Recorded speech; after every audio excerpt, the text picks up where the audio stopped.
Hello, everybody, and good evening. I'm Don Arleth, and you're watching World News Tonight, coming to you live from Warsaw here on TVP World. 150 billion euro for arms procurement. That's the size of the pie for SAFE, or Security Action for Europe, a new fund where member states will be able to borrow money for weapons. On Tuesday, the Council of the European Union finally gave the initiative the green light. We'll have more on that in just a moment, but first, the latest headlines. Brussels showdown. Will Hungary have its EU voting rights suspended? Gdańsk goes galactic. EU Space Days 2025 blasts off. And a Pole wanted for causing deadly car crash extradited to Poland.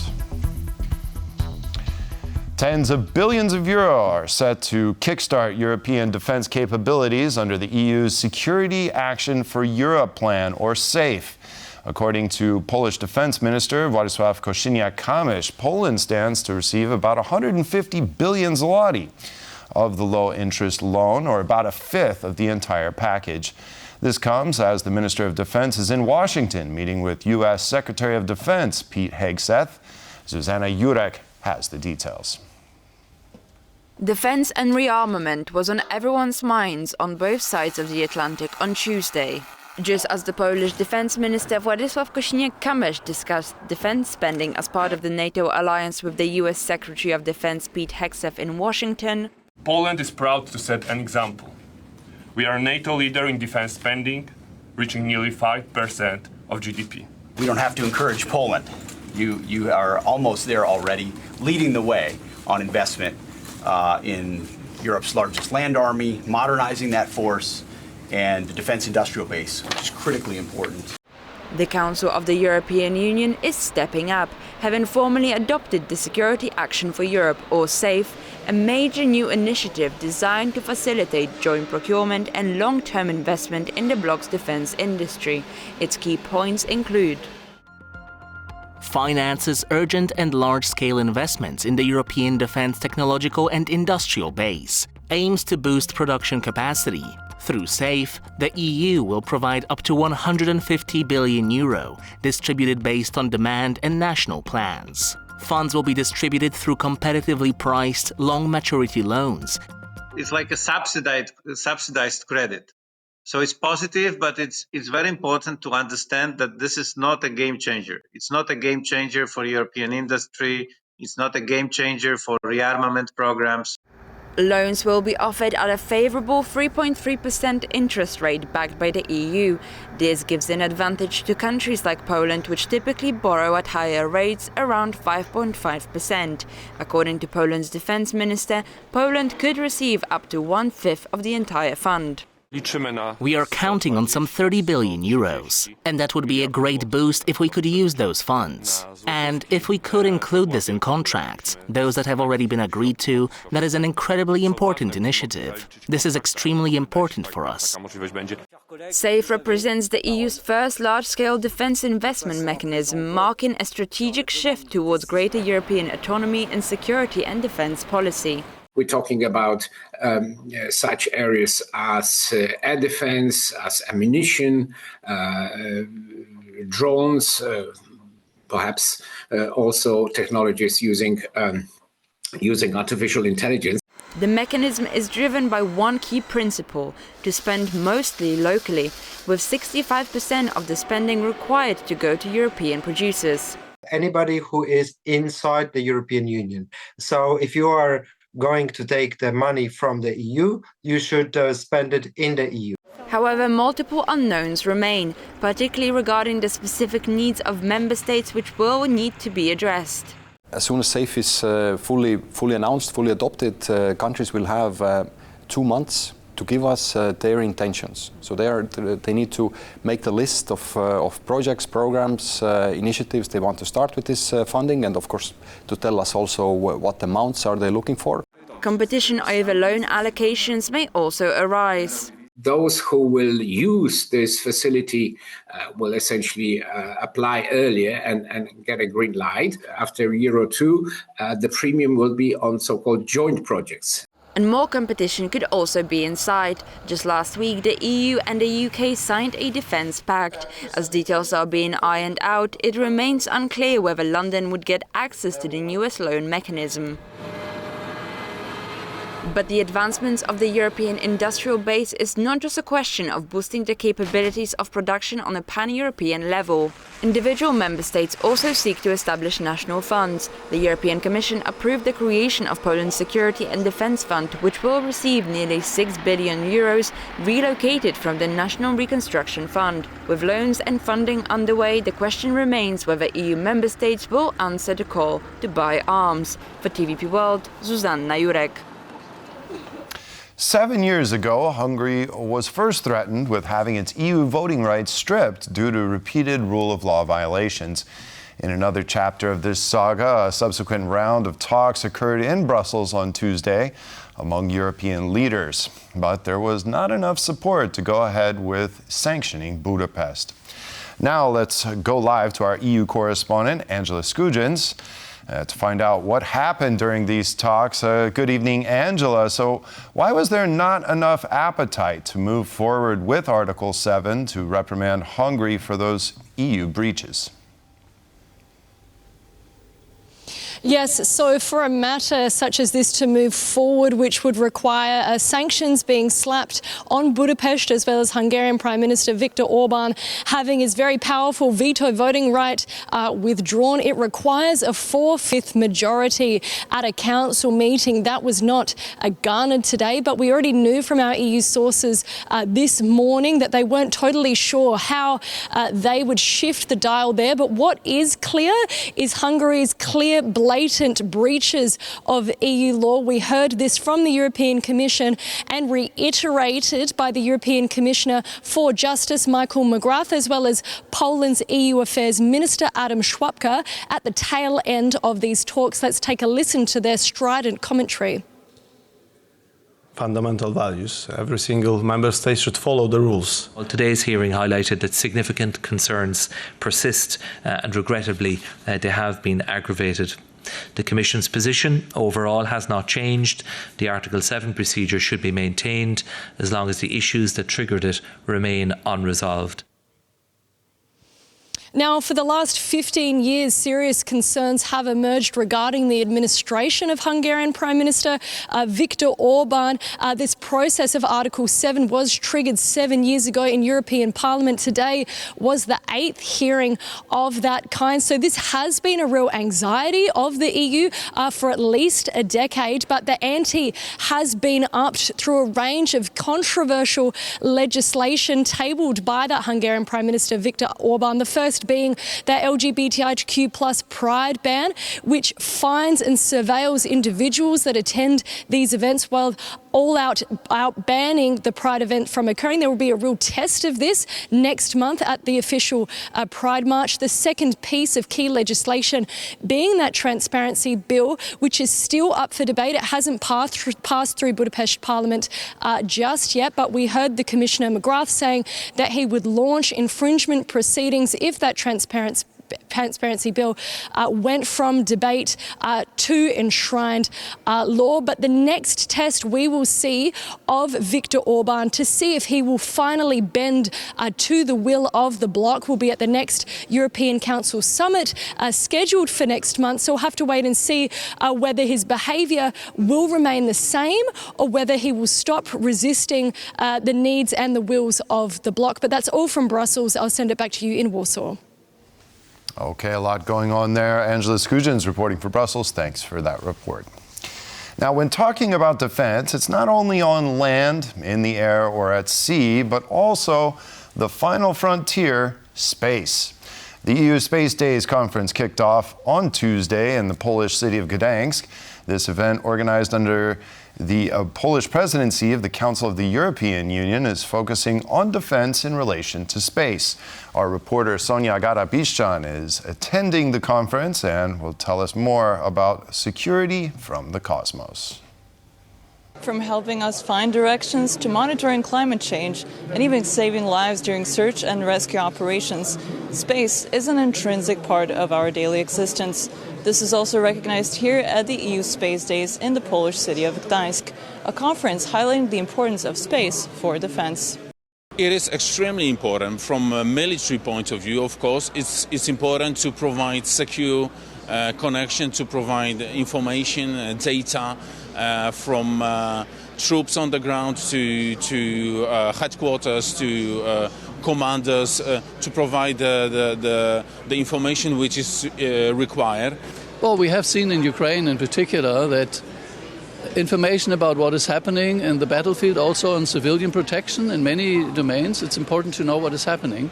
And you can see that from space. You have Earth observation satellites. They give you imagery, and you need fresh imagery, lots of imagery. The European Commission is also recognizing the vulnerable state of Ukraine amid the ongoing Russian aggression. This is why it decided to enhance its space collaboration with Kiev and integrate Ukraine as much as possible into the Commission's programs. Where we have already managed to do this is into Copernicus. Copernicus is an Earth observation system, and we recently signed an agreement with Ukraine whereby Ukraine is part of Copernicus, meaning that they will have the same access to our data like our member states. But there are also developments with respect to human spaceflight. Poland in particular is awaiting the launch of its Polish space mission to the International Space Station planned for June 8, when Sławomir Wiśniewski is likely to become the second Pole to go to space. We would like to have, let's say, a Polo effect after that launch, and I hope that our young generation and our students, our pupils will learn more STEM. The EU Space Days conference is organized under the auspices of the Polish Presidency of the Council of the European Union, the slogan of which is Security Europe. From Gdańsk for TVP World, I'm Sonia Gatowiszczan. Justice may finally be catching up with Sebastian Majczak, who was extradited from Dubai after fleeing Poland following a 2023 car crash that killed a couple and their 5-year-old son. Now charged with causing the fatal accident, he faces up to 8 years in prison if convicted. Despite safety efforts, car crashes remain the top cause of unnatural deaths in Poland. Kazimierz Wysiak reports. More than 18 months after the tragic accident on the A1 highway, the main suspect, Sebastian Majczak, has been charged with killing a married couple and their child. This case has grabbed the public's attention in Poland for close to 2 years. We have to thank our great police officers who took great efforts since the first days after the accident to track down the fugitive. And then they made extradition possible. More than 4,000 people tracked the fugitive's return flight after he was extradited from the UAE. But this particular case is only highlighting a bigger problem. While the number of road accidents in Poland has been steadily dropping, the accidents that do take place are often deadly.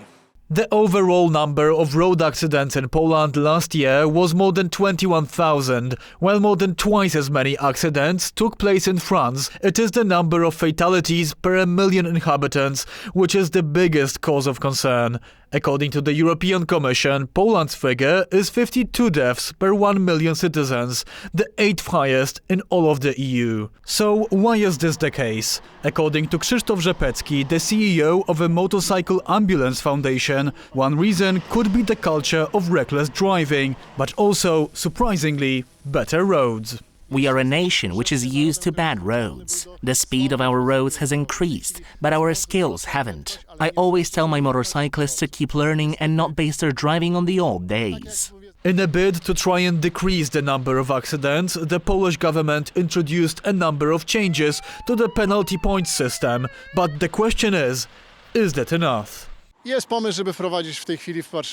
been an idea to introduce a 30 km/h speed limit in Warsaw and other major cities. Will this decrease the number of accidents? It will definitely lower the number of fatalities. But first of all, we, as drivers, need to be more thoughtful. Last year, we've had over 12,000 less accidents than a decade ago. But cases like the one of Sebastian Majczak show that there is still a lot to be done. From Warsaw, Kazimierz Wysiak, TVP World. After a chaotic election cycle, Călin Georgescu, once the frontrunner until the annulment of Romania's first presidential round, has exited politics. His de facto successor, right-wing Eurosceptic George Simeon, is now building ties with like-minded leaders abroad, including in Poland. So what's next for Romania's conservative anti-EU opposition? Piotr Miszczuk has the story.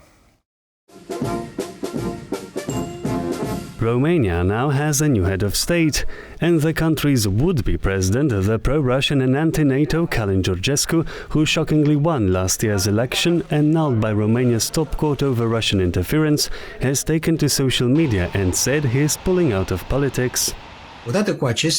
I have chosen to end my active involvement in the political process, considering that this stage of the sovereignist movement has closed from my point of view. I want to emphasize that this choice is a personal one and does not imply any judgment on those who continue to support this cause. From now on, I will be a passive observer of public and social life. Georgescu was barred from the election rerun due to gross financial inconsistencies. After the ban, a fellow far-right candidate, George Simeon, tried to take over his support by promising to bring Georgescu to a high-level political position. Mr. Georgescu can be in the leadership and we will use it.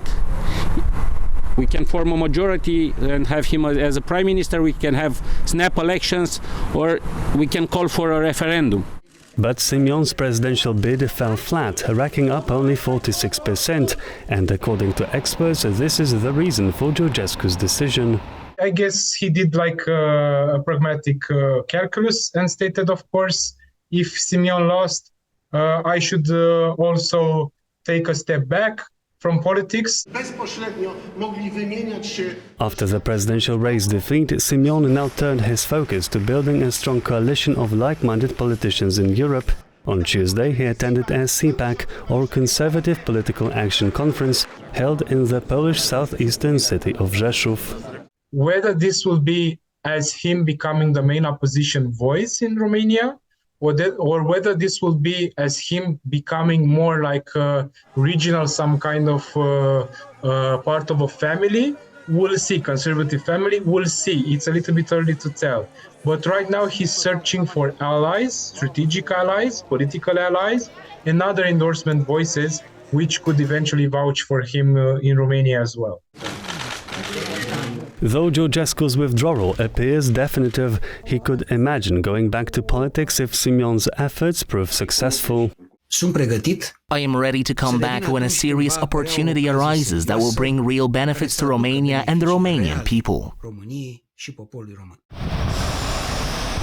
Whether Georgescu's withdrawal and a new pro-European president signify a more peaceful time for Romanians than the last couple of months is still too early to say, as the talks on forming a new government are slated to begin any time now.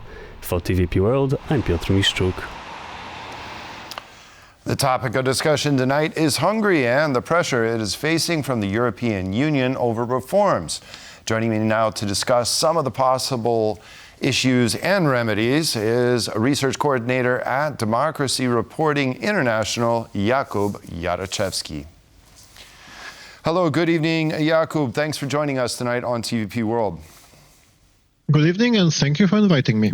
Yes, now 20 of the European Union's 27 member states have issued a joint declaration accusing Hungary of violating the bloc's fundamental values by passing laws targeting the LGBTQ and especially these pride marches, as we've seen.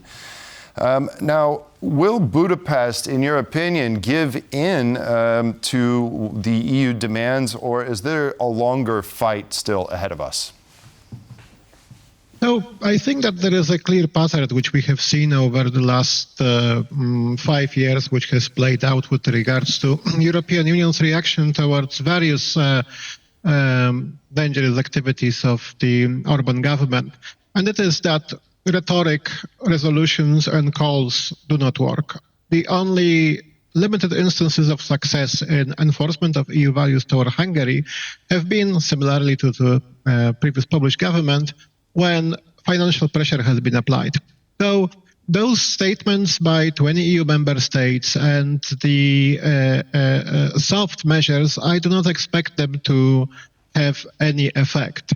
It seems to me like Viktor Orban is becoming increasingly anxious and is reaching for increasingly drastic measures, apart from the topic of the LGBT marches ban. We have also the question of the new law on organizations. And so it is clear that we are indeed in for a longer struggle for the EU values in Hungary. Should we point to some significance here that 20 of the European Union's 27 member states issued this joint declaration, and especially in the context of Article 7, because to get that whole process going, they need 4/5 majority, and that's pretty close. I would say ultimately when it comes to Article 7, the situation is rather clear. The biggest threat of that article, the biggest sanction that can be employed is the potential removal of a member state's voting rights in the Council. This is indeed a very significant measure. However, unfortunately, that measure requires unanimous agreement among all the other EU member states, except, of course, for the country concerned. And that is very unlikely to happen because Viktor Orban has an ally in the Council, the Slovak Prime Minister Robert Fico, who has repeatedly stated that he is going to block any strong measures against Hungary. So even if a significant majority of the EU member states will be on board with sanctioning Viktor Orban, he is still for now safe unless, of course, that majority and the EU institutions would be able in some way to convince Prime Minister Fico, the Slovak government, to change their mind. Well, that's a great point. And Robert Fico has many issues, domestic issues on his docket, if you will. Is there something that the Europeans could do to entice Robert Fico not to back Viktor Orban? So, historically, the financial pressure worked very well. However, the financial pressure that has worked insofar has been directly connected to various instruments that the EU was using to bolster the economies of member states. The biggest success of the European Commission in enforcement, which has been having both Hungary and Poland flow back from some of their most problematic reforms earlier, has been in connection to the use of the so-called recovery fund and to the use of the rule of law conditionality mechanism which has been used towards Hungary. Unfortunately, I don't see much wiggle room in case of Slovakia. The country is a beneficiary of the recovery fund, but not to as big degree as some of the other EU member states, such as Poland. And while so far, the European Commission has been reluctant to act strongly towards Fico and the Slovak government. Of course, that may change. However, I don't see many tools on the table among official, let's say, channels that could have been used to convince the Slovak government to change their mind. Of course, diplomacy is always an option, and perhaps there can be some horse trading and informal deals to convince the Slovak government. But we must remember that Fico acts this way because he is likely certain that in case of the European Union moving against him, then Viktor Orban would have his back. And so the two gentlemen who have embraced an anti-democratic path are reinforcing each other and covering. Now, concerning other holdouts, I mean, are there any other countries that wouldn't be on board in the event that they were able to garner the 4/5 majority and move forward with Article 7? It's been 7 years, by the way. I'm sure you're well aware. Yes, it's been a very long story, and unfortunately I see that there might be, it's hard to say at this point, but I think that some of the member states with conservative and right-wing governments might be while not friendly to Viktor Orban and to his initiatives, they might be reluctant for the European Union to reach for the strongest measures.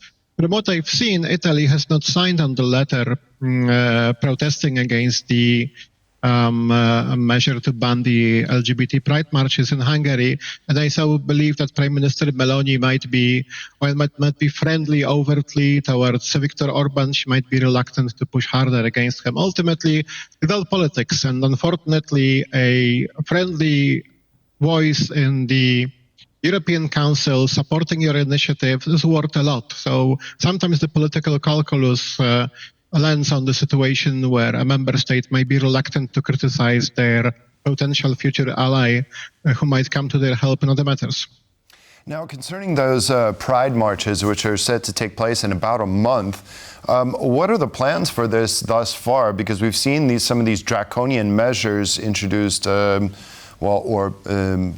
be introduced, using facial recognition and financial penalties for those who organize such a march. What is your outlook? Will this take place? Is the law going to be in place in time for this march to happen? What are your thoughts? I think that the LGBT community and their allies in Hungary are courageous people, and they will not back down. Those demonstrations and marches will be organized anyway. And I think that despite the pressure, they will be also joined by their friends from abroad. I'm very curious to see whether officials of the European Union's institutions will join them. There has been a call from the European Commission President Ursula von der Leyen to refrain from joining and directly supporting the march out of not wanting to escalate the situation with the Hungarian government. But I'm pretty sure that there will be quite a lot of people coming from abroad to help their friends in Hungary. The use of facial recognition is an extremely worrying development. This is not only a breach of freedom to assembly, as it is a clear move to intimidate people away from taking part in the march, but we're also talking about the right to privacy. I don't think that the Hungarian government can be trusted with properly handling this data and ensuring proper oversight of courts over the use of facial recognition. Now, this is very worrying, I think, because regardless of whether some government is friendly to Viktor Orban or not, they might be inspired by these measures and inspired by a widespread use of facial recognition to track people who participate in protests. We have seen extremely worrying uses of this technology earlier, for example, in Hong Kong. And this situation may encourage other governments also to seek for this tool in the other context. So, however, I believe that tolerance will prevail and that the Hungarians will march together to show their solidarity with sexual minorities and that they are not afraid of the government clamping down on them. Now, there's also been talk that Hungary will veto the extension of sanctions on Moscow. This could potentially free up the 300 billion or so euro that has been frozen since the full-scale Russian invasion of Ukraine back in 2022. How does the EU plan to Orban-proof these Russian sanctions? I trust that the European Union member states and the European Commission will be able ultimately to dissuade Hungary from vetoing the sanctions package as they have done before. Insofar, we have seen several attempts by Viktor Orban to embark on some form of brinkmanship and to try to hold up those sanctions, which ultimately led to him folding and the sanctions package is being adopted. We don't know what has been agreed behind the scenes and what kind of concessions have been made or perhaps what kind of pressure have been used. But I believe that with all the other EU member states pretty much on board when it comes to sanctioning Russia, and Slovakia, while not being totally supportive of the idea, also likely not willing to escalate and to paint themselves as the country which is holding things up, I think that once again diplomacy will prevail and we will see the sanctions package adopted. However, of course, there is a question of how far this kind of situation can go and whether things won't escalate in the run-up to the next year's parliamentary elections in Hungary, when Viktor Orban, who very much feels the heat of the opposition party TISA breathing down on his neck, might become even more willing to use extreme measures towards boosting his political position. Mm-hmm. Well, maybe it'll come down to another ad hoc coffee break. Jakub Jarachewski, research coordinator at Democracy Reporting International. Thank you very much for joining us tonight. We appreciate it. Thank you very much. And that's all the time we have on this edition of World News Tonight. Thank you for joining us. Thank you for watching. Have a wonderful evening, and we'll see you next time. Good night.